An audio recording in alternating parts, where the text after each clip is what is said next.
Happy Vaisakhi. Happy Vaisakhi. Happy Vaisakhi. Happy Vaisakhi. Happy Vaisakhi. Happy Vaisakhi. Happy Vaisakhi. Happy Vaisakhi. During this special time of the year, we come together to celebrate the birth of the Khalsa.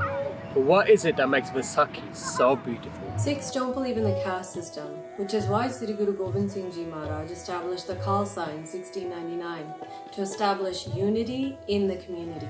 One of the most important values that we celebrate during Vaisakhi is the sense of solidarity. The Khalsa was created to fight oppression, uphold freedom, and provide basic needs, including clothing, food, health, and education for all people. The Khalsa was given a unique identity to stand out from the crowd and become a beacon of hope for the rest of the world. Which is why Vaisakhi empowers Sikhs all around the world to come together, remember God, and to do good deeds for the sake of humanity.